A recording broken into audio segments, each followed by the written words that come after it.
Bonjour chers serviteurs audacieux, bienvenue dans notre émission chrétienne intitulée Le Pain matinal, une émission du ministère Ta Seconde Chance. Je suis Dr Doriane et je vais nous conduire dans la rubrique Exhortation.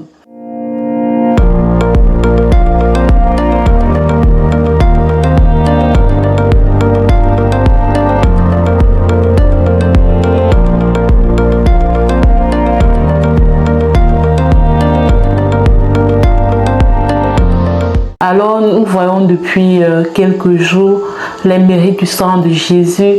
Le sang de Jésus a coulé 7 fois sur le chemin de Calvaire. 7 fois sur 7 endroits bien spécifiques. Et à chaque endroit où le sang de Jésus a coulé, cela nous confère un certain héritage, un certain avantage que nous devons nous approprier sur la terre. Parce que chaque fois que le sang de Jésus a coulé, il était en train de gagner pour nous, il était en train de remporter la victoire pour nous sur l'ennemi par rapport à des problèmes bien spécifiques que nous pouvons rencontrer dans notre parcours de vie chrétienne. Nous avons vu premièrement que la première fois que le sang de Jésus a coulé, c'était au jardin de Gethsémani, voilà, et que ce sang-là, qui a coulé pendant la transfiguration, c'est un sang qui venait restaurer notre capacité à accomplir la volonté de Dieu. Parce que parfois, la chair prend trop de place. Parfois, la chair prend trop de place dans notre vie. On est chrétien, on voudrait vraiment faire la volonté de Dieu, mais la chair parfois gagne trop du terrain. Et c'est pourquoi Jésus pouvait faire cette prière. Père, si tu pouvais éloigner cette coupe de moi, mais non pas ma volonté, mais ta volonté. Il savait ce qu'il arrivait en fait. Mais il a pu faire cette prière pour dire Seigneur, même si cette coupe va être difficile, mais que ta volonté s'accomplisse. Vraiment, ce sang vient comme restaurer notre capacité à faire les choses que nous savons que Dieu attend de nous, mais que nous ne trouvons pas assez de force, de courage pour le faire. Le deuxième endroit où le sang de Jésus a coulé, c'était au niveau de son dos. Nous avons vu cela hier. C'était au niveau du dos de Jésus. Quand on l'a mené devant Caïphe, le grand prêtre, et celui-ci a ordonné qu'on le fouette, qu'on le flagelle avec des verges. Mais ce n'était pas des verges normales, c'était des verges avec une sorte de clou, une sorte d'éléments métalliques pointus au bout. Comme ça, quand on fouettait, en fait, ça laissait des traces comme des sillons, en fait, sur le dos de Jésus. Et Jésus, dans Isaïe, nous avons lu ce verset qui dit « J'ai livré mon dos ». Jésus a livré son dos. Parce que avant, je sais pas, de manière générale, quand tu es en confrontation avec une personne et qu'il arrive que tu lui tournes le dos, tu es en train de t'avouer vaincu, tu es en train de dire j'ai perdu. En fait, tu es en train de dire à la personne que oui, j'ai perdu et tout. Et nous, d'habitude, c'est comme ça que nous nous comportons. Nous avons l'habitude de perdre face à l'ennemi. Nous avons l'habitude de perdre face au diable. Nous avons l'habitude de lui tourner notre dos. Et lorsque nous lui tournons le dos, il nous assujettit de toutes sortes de vices, de péchés, de maladies. Et Jésus a tourné son dos pour que plus jamais, toi et moi, nous n'ayons à tourner le dos pour parler d'échec devant Satan.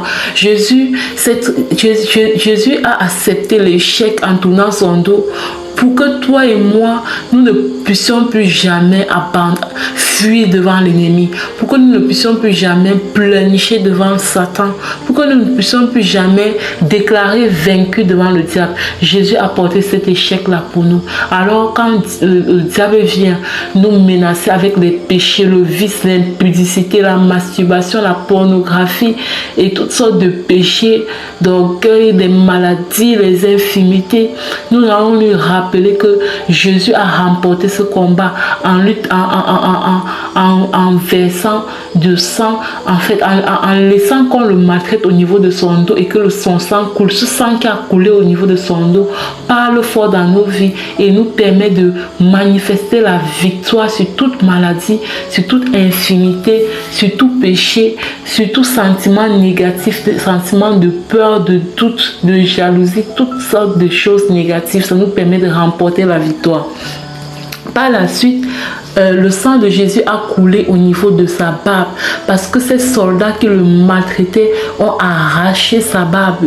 Et vous savez que dans le temps avant, surtout chez les Juifs, leur barbe représentait vraiment quelque chose. Je crois que c'est même toujours le cas aujourd'hui, quelque chose de tellement honorable. C'est-à-dire que le respect qu'on accordait à une personne était lié à sa barbe.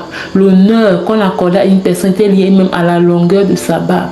Mais ils ont arraché la barbe de Jésus. C'était signe d'humiliation, signe de déshonneur, signe de vraiment, en fait, on lui a enlevé sa dignité en fait. Et ces soldats l'ont humilié et le sang a coulé. Ils ont arraché la barbe et le sang a coulé. Ce sang qui a coulé venait nous donner vraiment la domination sur toute forme de honte, d'humiliation et de culpabilité. Peut-être dans ta vie, tu as vécu des choses. Tu as vécu des choses humiliantes, des choses dont aujourd'hui tu as honte de ça, tu as honte de te montrer, tu as honte de t'affirmer à cause de ces choses honteuses que tu as fait. Et puis tu vis dans la culpabilité, tu vis dans la confusion, tu ne veux pas trop qu'on te voit, tu ne veux pas trop qu'on t'entende parce que tu as honte de ton histoire, tu as honte de ce que tu as vécu. Peut-être c'est un péché que tu as commis. Et tu vis comme ça dans la culpabilité. Le sang de Jésus qui a coulé au niveau de sa barbe t'a délivré d'avance de cette culpabilité. Et tu dois te positionner sur ce sang qui a coulé au niveau de la barbe de Jésus pour rappeler à l'ennemi que tous tes péchés ont déjà été pardonnés. Tu n'as plus à subir aucune culpabilité parce que Jésus t'a déjà pardonné et toi aussi tu te pardonnes. Tu vas te tenir sur ce sang pour te rappeler que Jésus a porté toutes tes humiliations sur le chemin du calvaire. Par le sang qui a coulé au niveau de sa barbe, il a porté toutes tes humiliations. Alors tu n'as plus à avoir honte. Tu n'as plus à marcher la tête courbée dans la culpabilité, dans la honte, humilié. Non, parce que Jésus, par le sang qui a coulé au niveau de sa barbe, par cette barbe qu'on a arrachée, Jésus a porté nos humiliations. Il a porté tout ce qui pouvait te faire honte, qui pouvait maintenir en toi la culpabilité. Jésus a résolu cela en laissant que ces soldats lui arrachent sa barbe et que le sang coule parce que c'est le sang qui parle pour toi et pour moi et qui remporte le combat pour toi et pour moi. Alors je veux inviter une personne qui se sent coupable.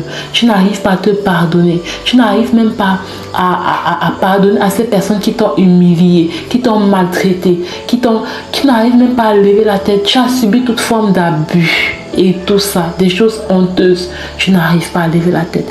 Jésus a porté le poids de toutes nos humiliations, de toutes nos culpabilités sur le chemin du calvaire. Positionne-toi sur ce sang et pardonne-toi. Libère-toi de ces emprises de honte et d'humiliation parce que Jésus a déjà payé le prix. Bien-aimé, c'est ce que le Saint-Esprit m'a poussé à parler aujourd'hui. Je vais passer la parole à la servante de Dieu, Lina, qui va nous conduire dans la deuxième partie de cette émission, qui est la proclamation de la parole inspirée. Soyez abondamment bénis. Shalom, shalom.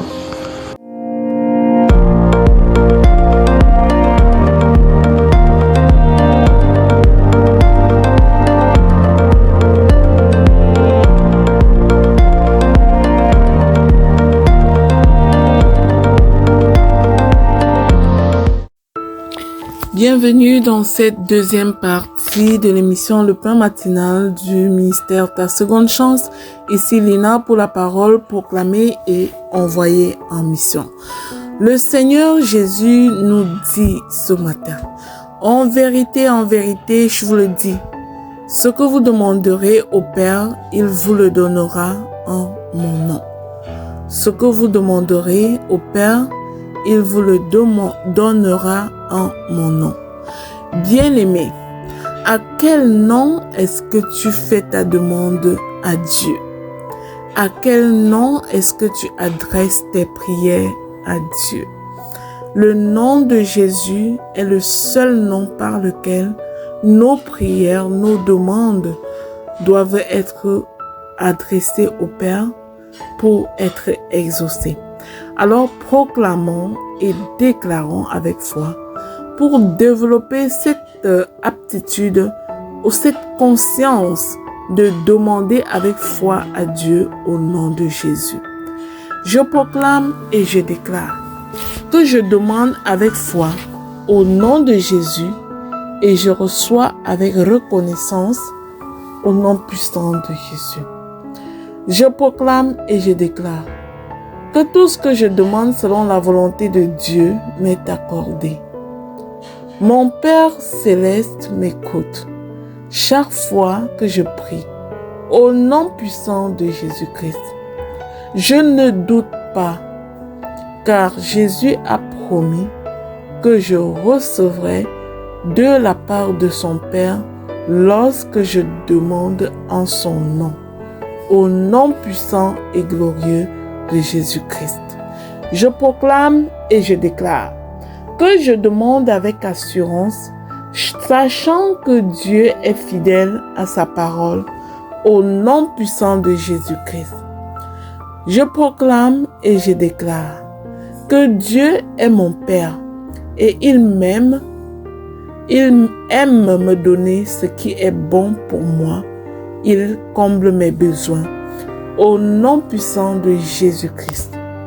Par le nom de Jésus, j'ai accès au trésor du ciel. Je déclare que mes prières portent du fruit pour la gloire de Dieu. Au nom puissant et glorieux de Jésus-Christ. Je proclame et je déclare que rien n'est trop grand ou trop petit pour mon Dieu. Je proclame que mes besoins sont comblés au nom puissant et glorieux de Jésus-Christ. La sagesse, la paix et la provision me sont données par le Père. Je déclare que je demande avec un cœur pur et Dieu répond avec bonté au nom puissant et glorieux de Jésus-Christ. Je proclame et je déclare que ma bouche parle la foi et mes mains reçoivent la grâce. Au nom puissant et glorieux de Jésus-Christ. Je suis en communion avec le Père par Jésus-Christ. Au nom puissant de Jésus-Christ. Je proclame et j'annonce le nom de Jésus est la clé pour les bénédictions célestes. Au nom puissant de Jésus, je rejette le doute et j'embrasse la foi dans mes prières.